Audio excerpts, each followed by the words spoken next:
Tonight, we are getting our first chance to hear from the new Columbus City Council member-elects. Nancy Day Acauer, Melissa Green, and Chris Weich are all preparing to step into their new roles at the top of the year. NBC4's Caleb Michaels spoke with all three over the last week. Joins us now with more. Caleb?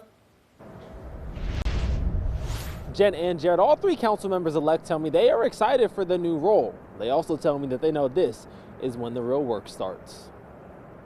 Nancy Day Acauer, Chris Weich, Melissa Green. Names you may not know just yet, but come January, they'll be the City of Columbus's newest council members. Which begs the question, who are they? I am committed to public service. It's what I do. It's in my DNA. Nancy Day Acauer, an ordained minister for the United Methodist Church, will be representing District 2 on the far west side. One of her main goals while on council is to address the housing crisis. Everyone in every price point needs to have a place where they can afford to live.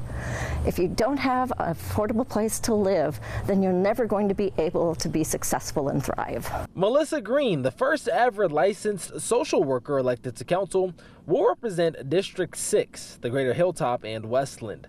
Over the last decade, she has created youth prevention programs and expanded access to resources for people who use drugs.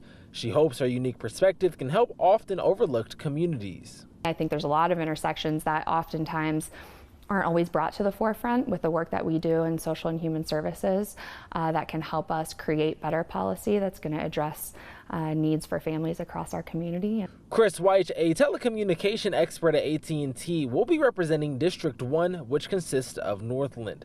He says he was inspired to run for council to create a positive change in his community. For me, it's about preparing for the future of Columbus, right? We're expecting 3 million people to move to this region by 2050. That means we need to be making investments today in transit and workforce and housing to ensure that this is going to be a city in which everyone can live and thrive in the future. All three council members will be sworn in on January 2nd at the first city council meeting of the year.